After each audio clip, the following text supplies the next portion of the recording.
Hello, guys. This is Dominick with Think Design Architecture and Rob Nixon from Pre-Real, the Nixon team. We're also both real estate investors and have a portfolio that we manage.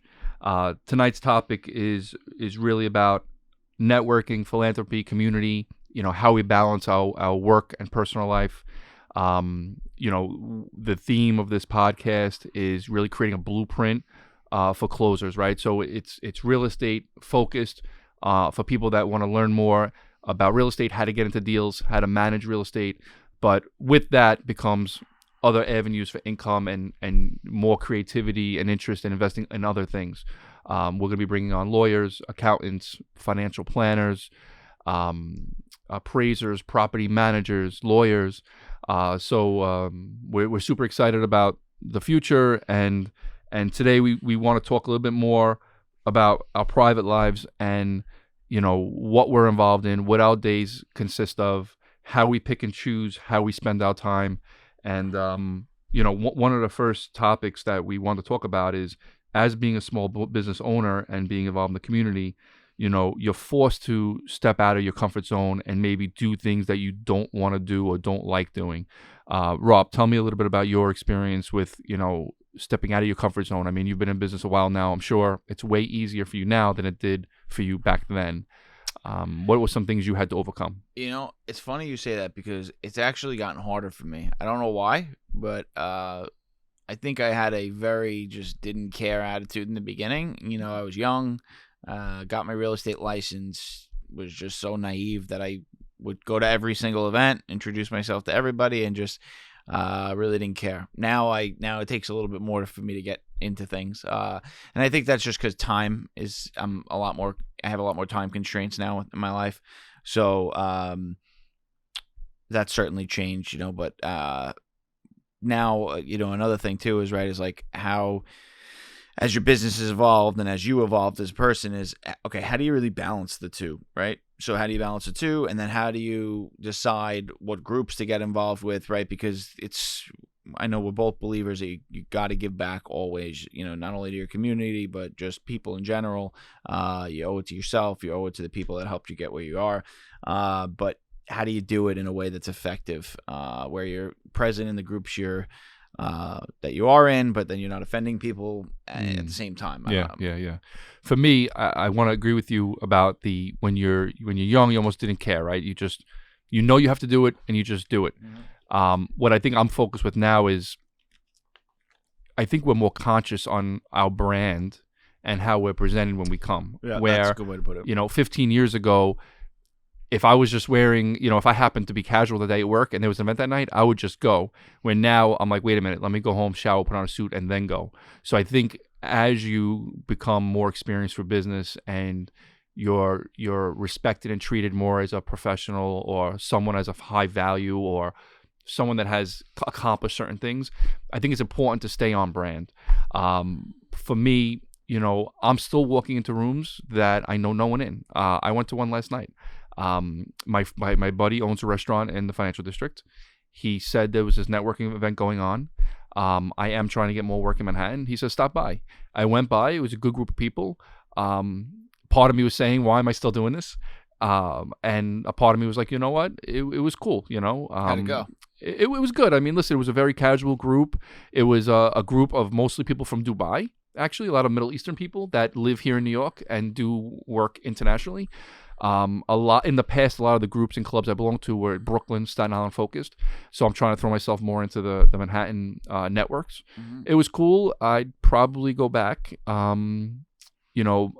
Maybe those people aren't looking for architects. They were a little bit more hippie tech people. But I'm glad I went. I got to see my buddy and eat some good food. So I think getting out of your comfort zone is you just have to do it. I don't know if there's a class that teaches you how to do it, like most things in life.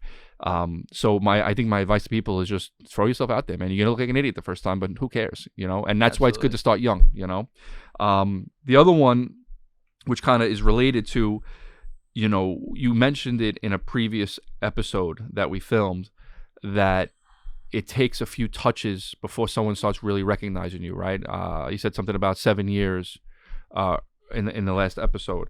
I think that when people hear your name in multiple circles or through multiple media, types of media, maybe it's social media or a commercial, or see your face, right? There's brand recognition and credibility comes with that. A lot of people that write books do it for that, right? They want to be known as they're credible in that field or brands their company. Yeah. So hand in hand with getting out of your comfort zone, I think that, you, even though you might be a one-person operation, right? I know a lot of one-person architecture firms. There's a brand. It doesn't have to always be an Apple level or a Verizon level or a Tesla level, right? I mean, Yeah. I'm a walking brand. You're a walking brand. When someone sees Rob, they have an opinion, right? Are you a good guy? Are you a bad guy? Are you philanthropic? Are you selfish? Do you know real estate or do you not know real estate? So I think that it's important to always have your game face on, even, and it's a delicate balance, but even at your son's baseball game, which we're going to get into some work-life balance stuff in a little while. Just listen, always walk around like you're being filmed, right? Always walk around like someone's watching you. You want to act accordingly and not be seen as someone that you don't want to be seen as. So it's funny. It just made me laugh because yesterday I had to reach out to a really, really prominent broker, been around forever, older woman, really, really, built an incredible business. And it's funny because I have bumped heads with her unintentionally a couple times now in the last 6 months, where I'd be to a listing or kind of thing, right? And so I called her yesterday. She called me back and she said, "Hey, I've been hearing a lot about you." She goes, "Congratulations on getting in the business." I'm like, I've been doing this 10 years, but thanks, right. But it's just funny because that's probably 6-7 times that now she's heard about me recently, so now it's registered. But it's funny how you're finally on her level, maybe, or right, she finally so now, respects you, right? Enough where which I got a kick out of that though. Absolutely. But that's interesting, right? So I've had this not argument, but I've had this discussion with some people, right, about social media, for example, whether you should have 2 pages, right? And I originally had a firm belief that you should maybe have 2, but that's certainly changed the last couple of years. Now I'm a big believer in, I want to do business, especially we live in the era of transparency now, right?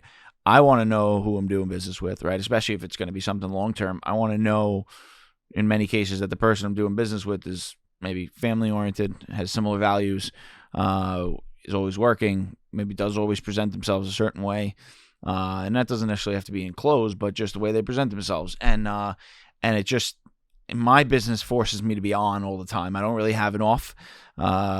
When people are like, "Oh, thank God it's Friday," I'm like, it doesn't really matter to me. Right.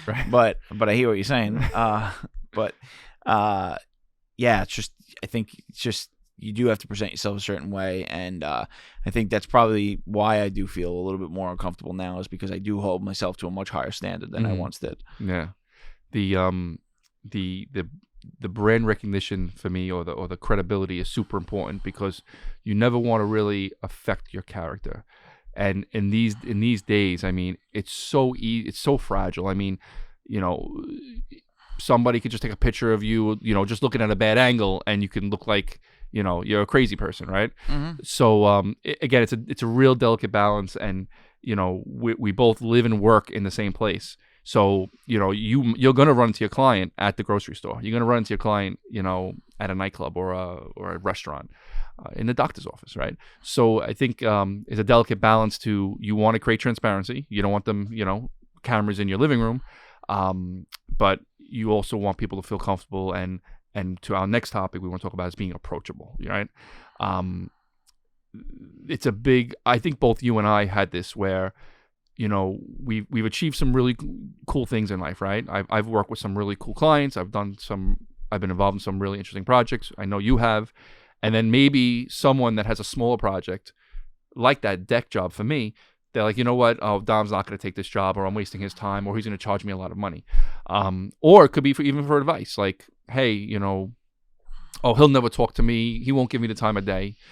I think being approachable is is a very important thing to do, and you don't want people to feel like that you can't come to you and ask you for advice or for help. Listen, if the deck job isn't for me, I'll let you know, but it's not because I'm too good to do a deck. It might be I'm just too busy at the moment. I would want to help anybody with any type of project that they have. I mean, how do you feel about approachability? I think it's important, and there's just so many fine lines of how you conduct yourself, and it's but you have to start making those decisions of what business you can and can't take. So right now I'm really focused on building a team so that I can train, that can basically be an extension of me.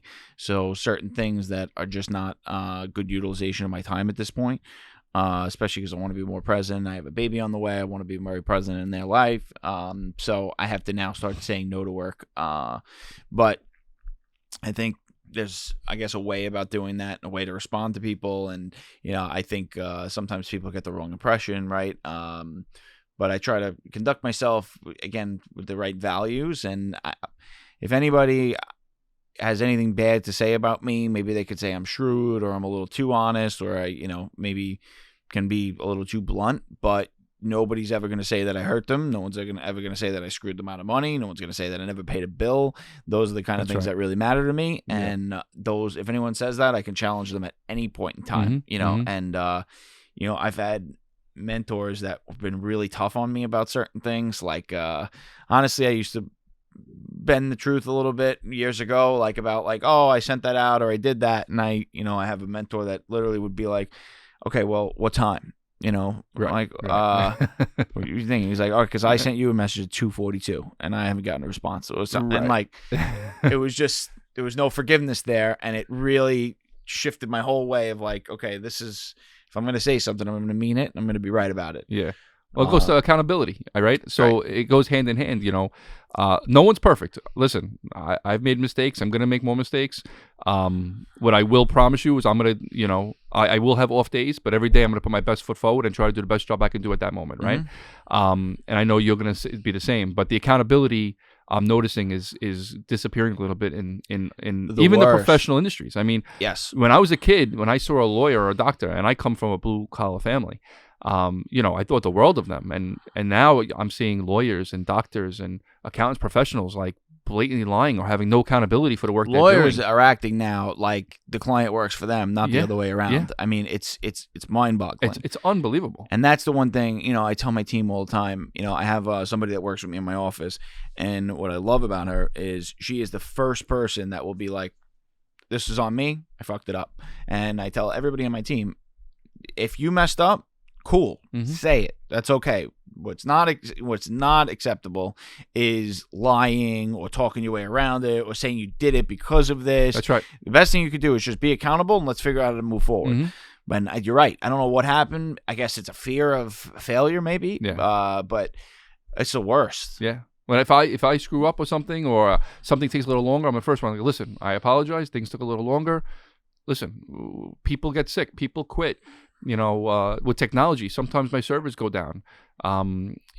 Things happen in life. And I think every day, if you just don't overpromise and you just get up and work hard, right? Take those base hits every single day and just do the best job you could, and you'll be all right. And it's a hard thing, right? And probably even more so with yours, definitely in your business. But in my business, it's always the architect's fault, right? Yes. It doesn't matter if it was the builder, if it was a lawyer, if it was the city of New York, right? Because don't forget, not to interrupt you, I'm the middle, right? So I have the client here, and I have the city of New York here. And I can't push the city of New York to go any quicker, but the client wants me to go quicker.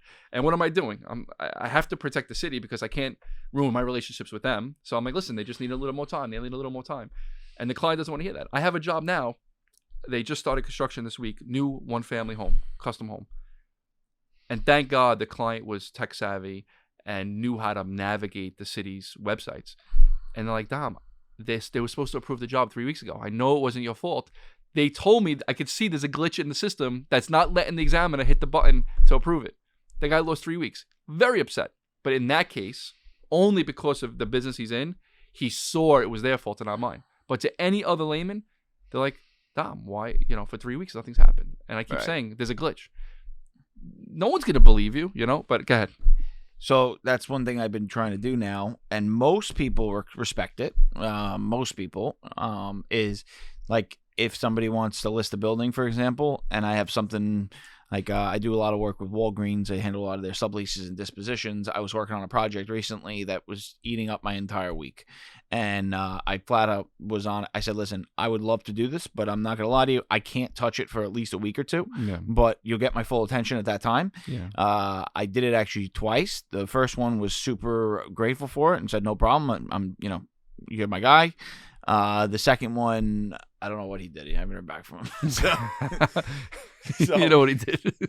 I guess he lives with somebody else. But you know what? He's going to respect it. You know, a lot of times, a client chose to go another direction and then ended up coming back. Oh, I get those. Because, what I make sure I do is in the beginning, I explain every step of the way and explain why this is going to take 6 months. Mm-hmm. And I break down, this will be 3 months, this will be 2 months, this will be whatever it might be. And a lot of guys, I don't think, do that. And they're like, oh, I'll get it done in 3 months because they're lying to themselves because they want to get the job. It's impossible. If it was possible, then I could do it for 3 months, in 3 months. Right. And there's a lot of cases people come back and they're like, listen, you were super thorough in the beginning. I didn't believe you it was going to take 6 months. I thought you were just buying your own time. Someone else told me 3, which is what I thought it was. Clearly, it's not 3. Help me out. And I've had employees that do the same thing. They left again. This was in my Staten Island office. They went to Manhattan, which obviously Staten Island budgets can't compete with Manhattan budgets. And 2-3 years later, I've had it happen 3 times. Hey, I did the Manhattan thing. I got the experience. The commute is killing me. I'd rather come work in a better quality environment for less money than just this treacherous commute and being treated like a slave worker in the city. So the accountability is big. Having self-awareness of the client and your employees is pretty important. So as we build teams below us and we become more managers of our business and the face of the business, we're the people that everyone comes to, whether it's the clients or the employees. How do you balance the free advice? So this is something I struggle with. Every single day, people are calling me saying, hey, what can I build here? What can I build here? What can I build here? And I want to get the job. So I do spend some time on it. But at some point, it becomes abusive. And I know they're just using me for free information and then they're going to go someplace else. I know in your business, it happens as well. I mean, they want to come to you. They want your opinion, what they think the house is going to be worth. And then they go to someone else to sell it because they might be doing it a little cheaper. Yeah. So that goes for a lot of things, right? So just in general. So I've been trying to change not to get off, but I've been trying to change my schedule really, really very hard because I'm trying to time block to leave time for the right things. Like, one thing that I think I get disappointed in myself with is like for my team, for example, will try to get me on the go, and I'm just so going that like I don't give them my full attention the way I wish but I want to, but my brain is just going, my phone's nonstop. So what I've been trying to do is like set time block meetings, and that's how I can make sure that I'm giving the right information and really present when I'm doing it. And what you just talked about is something that is really tough because now when I'm doing that, I'm now taking away from time that I could be spending with other people I care about or paying clients, right? I just had one like that today. Guy, gentleman, nice guy, but this is now the 3rd time where he's actually owned 3 properties, right? Called about the first one 2 years ago. Had a tenant that was there. I wanted to sell the building to him. Asked for advice. I gave him all the pricing on it. I gave him my opinion. I told him how I would structure it, this, and that. I gave him an attorney. Jimmy Thompson wound up representing him. Helped him out. He wound up selling him, saying, okay, great. You got 2 more properties coming. Great. Good. I think he had sent me like $200 on Venmo or something like that, which I appreciated the thought. Right. Now, the second time, same thing, basically, hey, can you give me the pricing, blah, blah, blah. Used it to get his tenant to buy it. That's the second time. Now, the third one is like the listing I was looking forward to. I'm like, all right, finally, it's coming around. Now, he basically now multiple, and he's like organized too. Sent an email, can you please send me a CMA? This is a year ago. CMA, go through it, blah, blah, blah. Now he said I need a little more time. Now he does it again. Can you send me an updated CMA? like an email like this of like, hey, I have 2 or 3 people that I want to, talk to. If they wind up buying it, I won't need a realtor, but whatever. So not only do I go meet him there, I meet him at the property, I help him get landscapers to clean it up. I gave him his attorney. I mean, I've done everything now. Yeah. I gave him an updated price, a better price that You I built thought his he team. could fight. I literally built the team that we're talking about here, right? Built it for him. And he tells me today, all good news. One of the tenants that actually reached out to me is buying it, and at the higher price that I suggested. And I said, okay. And I said, okay, well, listen, I would really suggest keeping a realtor involved throughout because, like, are they pre-approved? This is a, residential story. So he said, well, they have a pre-approval from 2021. I said, that's irrelevant. 2021 is literally an eternity ago, and we have no idea if they're good. Have they done an inspection yet? All these things. So I said, listen, I would really suggest keeping a realtor on to handle inspection, appraisal, all these things, right, and get it to a closing. And honestly, I would have done it in this case for 1%, right?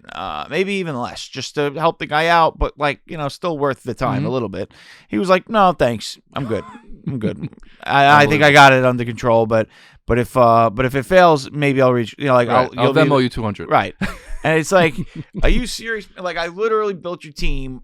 This is now your 3rd one, Right? And like, unbelievable. Like, I gave him the blueprint, Yeah. right, of how to do it, and like.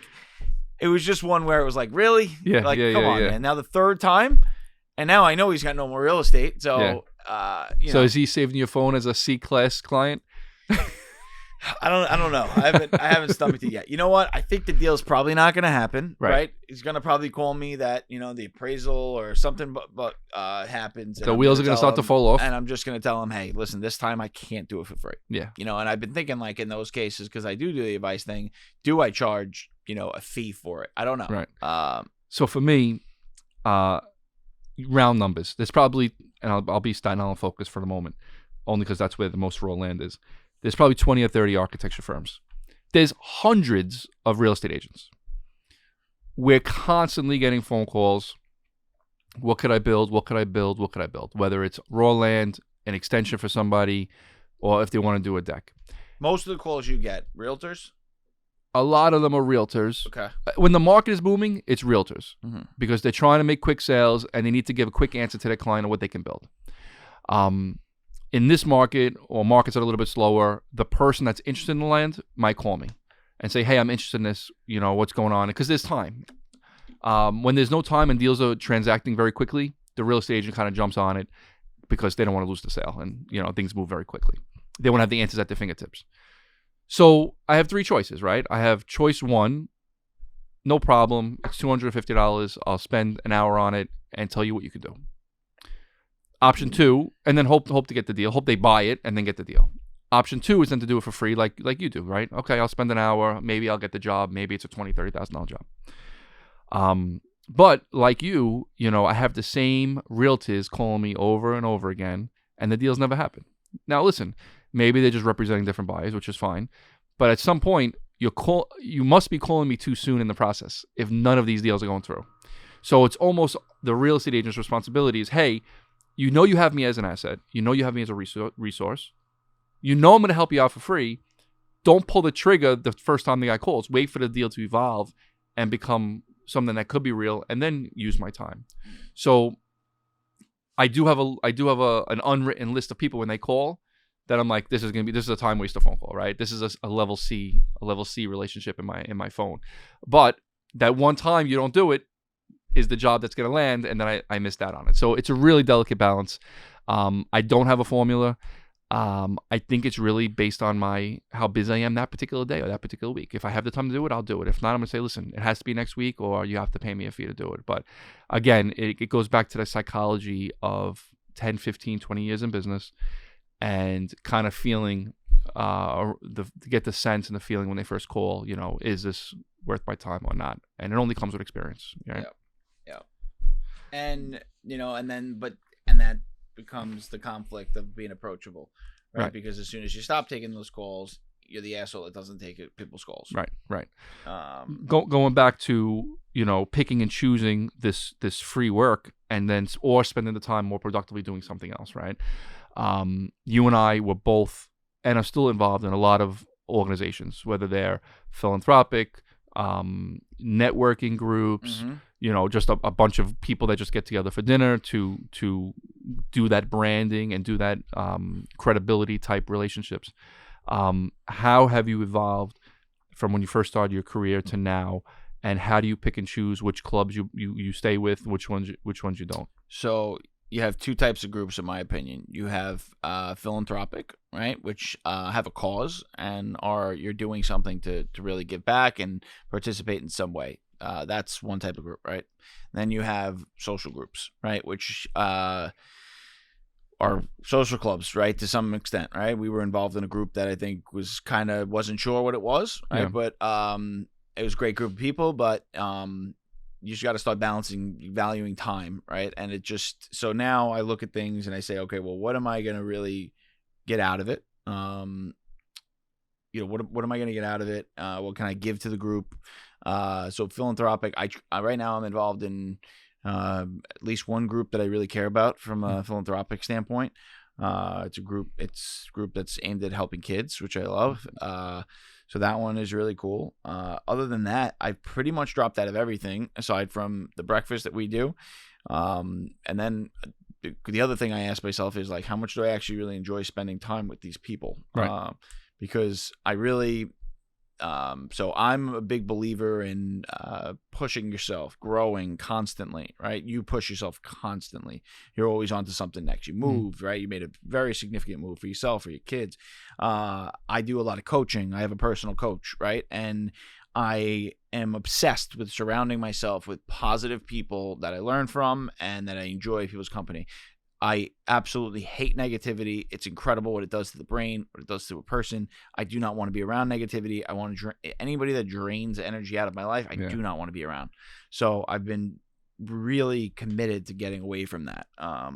So I guess that's kind of how I balance it. I actually have a list of questions that I ask myself now with anything. Like if I am going to think about committing anything from a really time standpoint, not really money. Time is really where I value. I ask myself, well, how is it going to affect me? How's it going to affect my wife? And how's it going to affect my child? And those are the three things I ask myself now.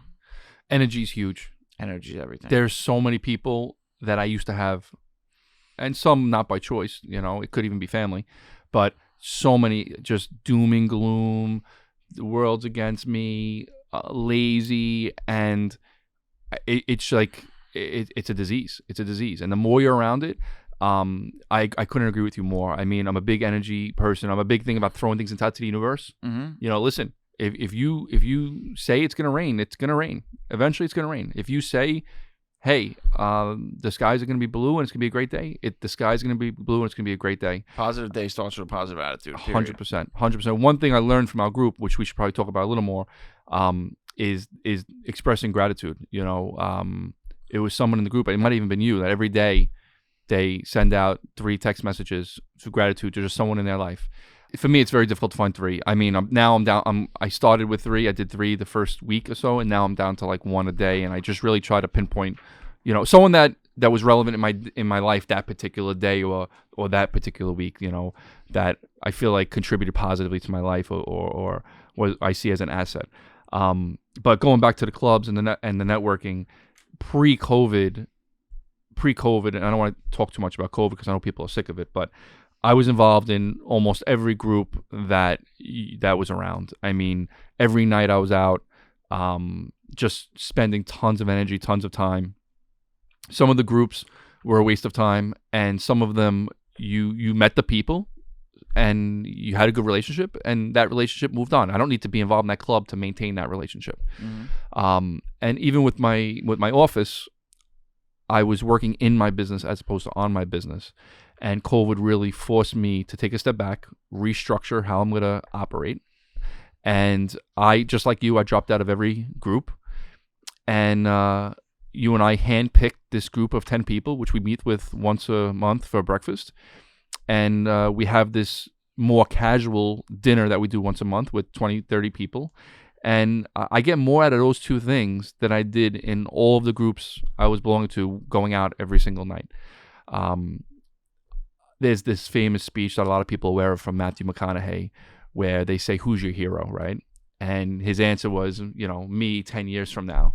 And then 10 years came up, and they asked you, okay, well, who's your hero now? And he says, me 10 years from now. Mhm. And the idea is you're never gonna be who you want to be. It's just continuing to level jump and be who you want to be in the future, right? And so what I do is my approach is I have a 5-year plan, right? Where do I want to be in 5 years? And every year I update this 5-year plan. So right now I'm focusing a lot of my attention to Manhattan. I really want to dive deeper into these condo renovations and these office renovations and the restaurants. So that's why I'm going to these networking clubs in the city. And I'm kind of getting my feet back wet post-COVID in the networking scene. But I'll never go back to doing what I did before. I'm really super picky about the club I want to dedicate a significant amount of time to. So speaking of that, right? So I just did an exercise. Now I've tried to do it before. This is the first time I actually wrote it out. Anyone ever ask you, or have you ever written out your eulogy? No, but I've heard this before. So I just did it. I might have been the one that mentioned it a while back, and I did it, and it's funny because I looked at the old one I written down, and how long ago was that? Maybe 3 years ago. All right, and you just did it again recently?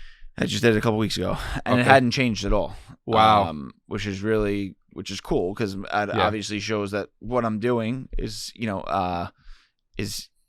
I'm still on the same trajectory essentially. But all the things that like day to day, right, that you ask yourself, like they're not that important. They're not really the things that you really care about, and they're not going to be the things that people talk about. Right. So I really try to ask myself whenever I commit to something, I really try to ask myself, does it get me closer to that? And then there's like another one that I've done, like spend an hour with your future self, like in 5 years or 10 years, like what are you saying to yourself, right?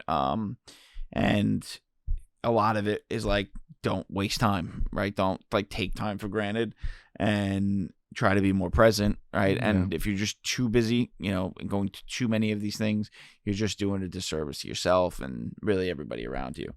The eulogy thing is super interesting to me. I don't know if I can ever actually bring myself to do it.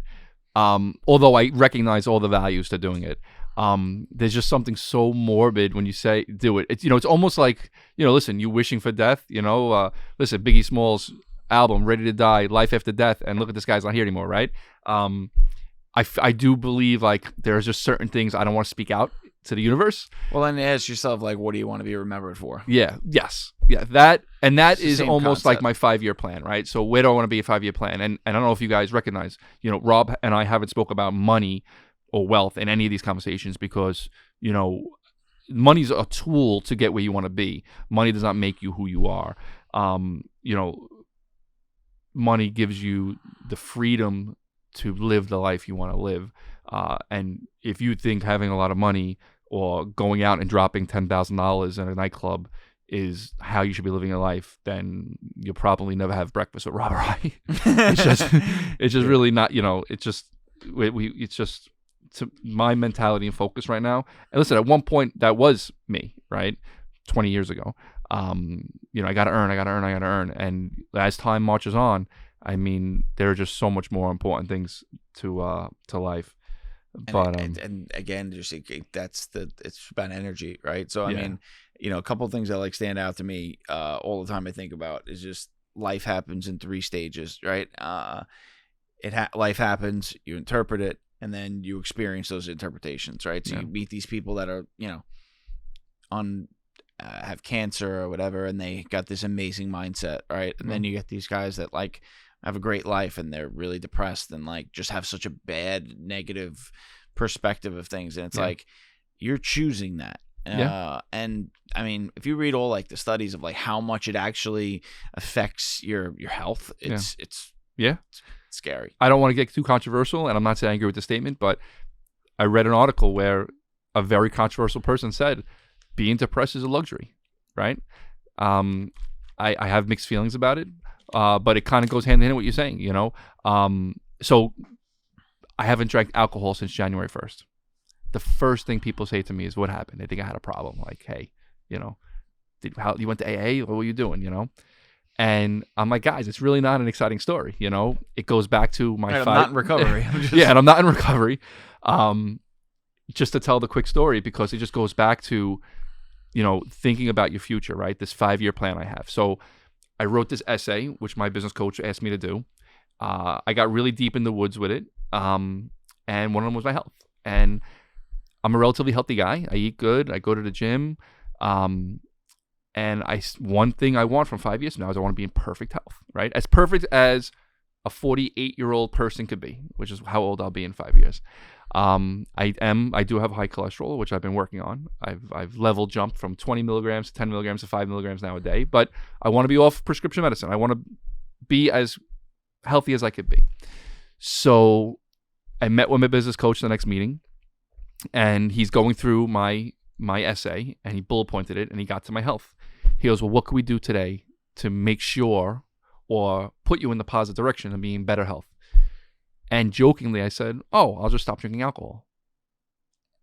Half joking. And he just looked at me and he says, okay, do it.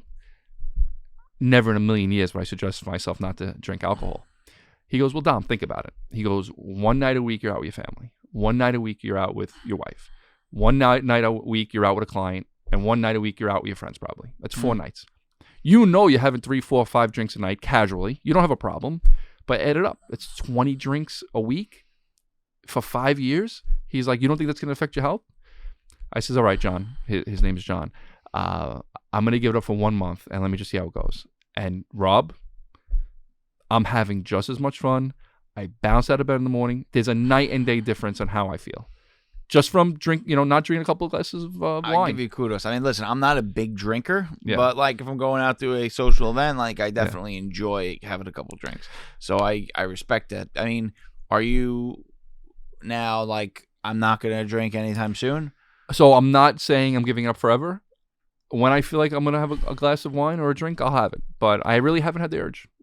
But listen, I'm not saying tomorrow I might wake up and say, I'm going out with my family. I'm going to have a drink. But it's really open-ended. I think you put too much pressure on yourself when you say, I'm not doing this for a year or I'm not doing this for 6 months. Listen, I'm not doing it today. Tomorrow's a new day. I was with somebody like a couple weeks ago, similar, wasn't drinking. And this other guy's like, yeah, I'm sober 90 days too. And he's like, not in a row or anything, but it was just so funny because he had such a different perspective on it. Yeah. But listen, I respect it. I mean, you got to choose what works for you, Yeah. Whatever that may be. For me, my days are just, I time block a lot like you. And, if me going out having 3 or 4 drinks makes me wake up an hour later or makes me wake up not as sharp as focused, then I just, I just ruin my day, Well, they say greatness is, little things done every single day, right? Or people are awarded in public, for what they've done in private for years, right? So those habits really mean everything. Yeah. I've been trying to go to bed 30 minutes earlier every night, and I'm trying to really stick with that. It's hard. Yeah, I mean, I'm an 11 to 6 guy. Try to get into bed by 11. I'm up by 6. It's 7 hours. my goal is 10:30 to 5:30, so I'm pretty close. Yeah. Yeah. You could be the smartest person in the world. You can even be the hardest worker in the world. But for me, discipline and consistency beats everything. Beats everything. I agree. I mean, it's what really differentiates people for sure. So I used to have the mentality that, hard work beats book smart every day, which I do still agree with. But the discipline and consistency, I think, is even more efficient than hard work. well, that is hard work, Yeah, though. yeah. You can Discipline is hard work. Yeah. No, I agree. And some people, it comes easier than others. Yeah. I'm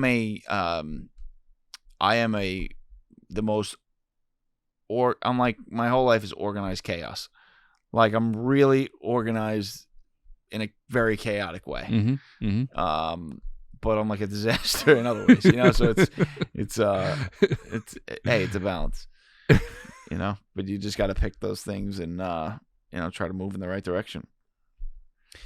So I think we covered a lot of good stuff. Again, today the goal is just to talk about what what happens as you evolve in business, how you try to balance the well, actually, speaking of that, right? So how do you how do you work? Like, in a sense, do you have a work schedule? Do you like, what does your schedule look like? All right. Is it consistent?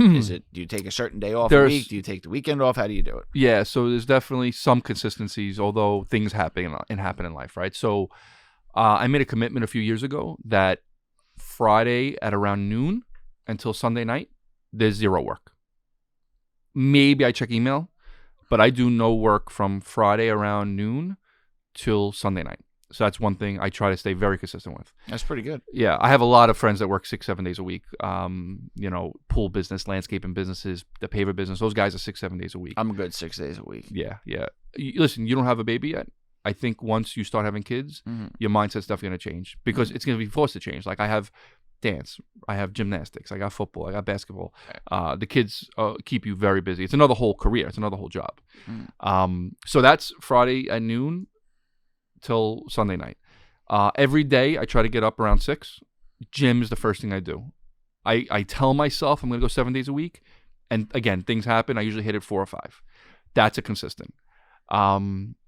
Mondays are the set up the week day, whatever that means, right? If it means my employees need to have a quick team meeting or I have a big project with a client, Monday's dedicated strictly to organizing the week for the best success you can have on the architecture side.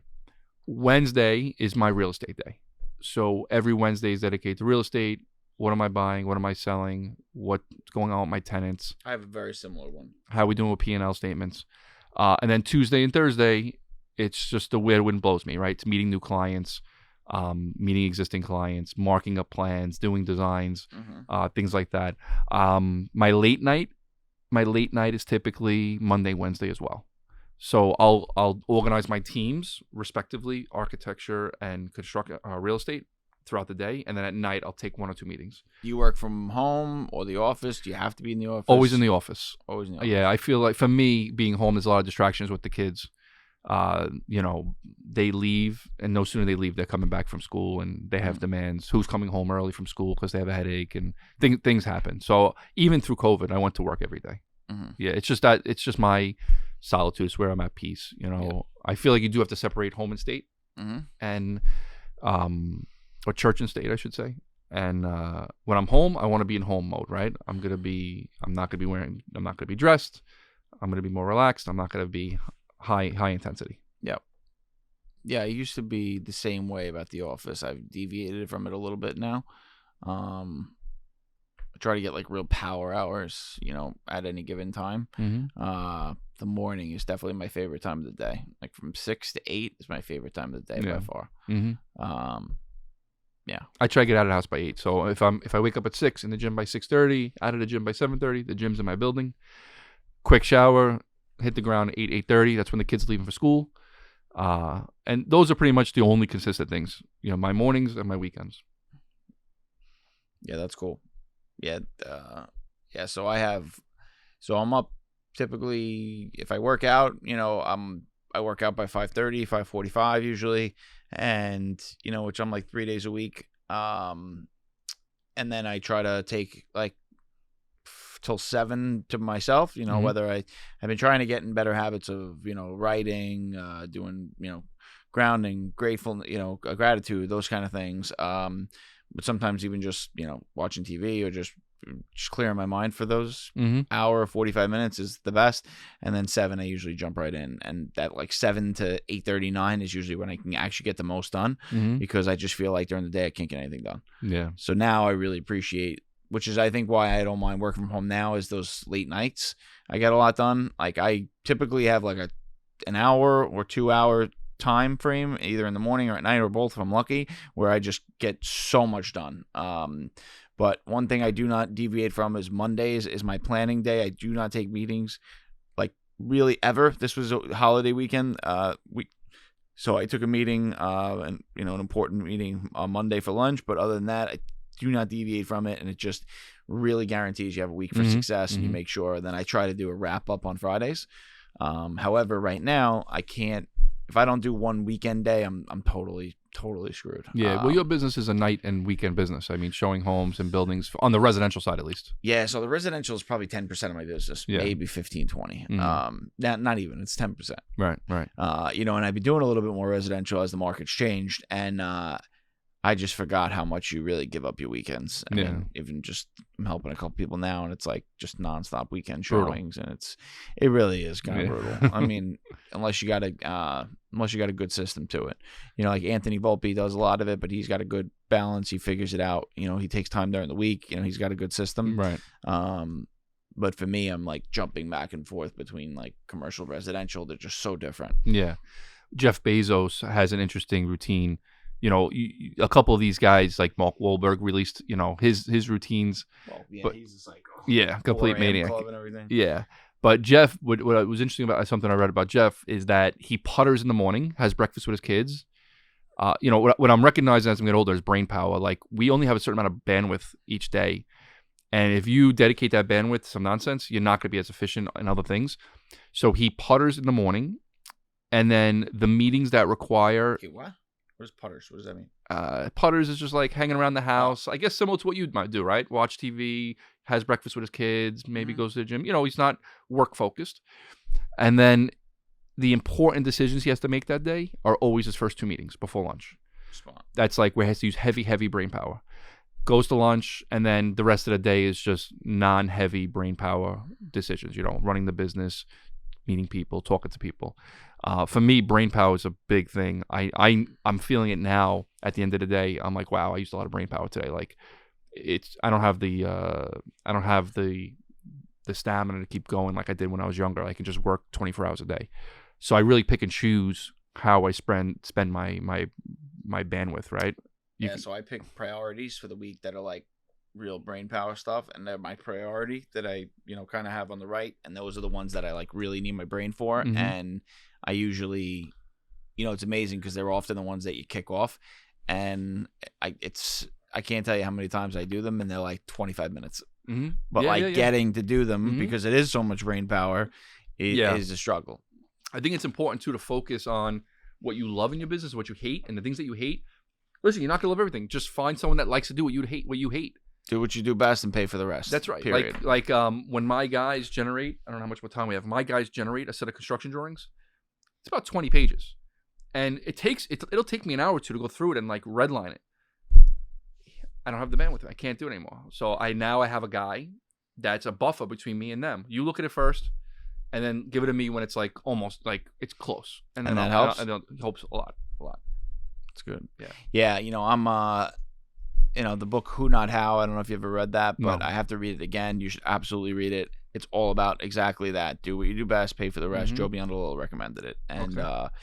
it is all about that. Like really figure out what it is that you are really great at, and get everybody else to fill those other voids. Yeah. Because if you can do that, and I'm not doing it that well right now, but if you can do that, then you will be operating at optimum performance. 100%, which is awesome. Yeah. So a little bit different from the typical work stuff this week, just a little bit about the personal lives of us personally, and some habits that we see and we observe from other people. So thank you for tuning in, and I think one of our next ones is going to be a really awesome professional that's going to share some really great insights. Thanks, guys.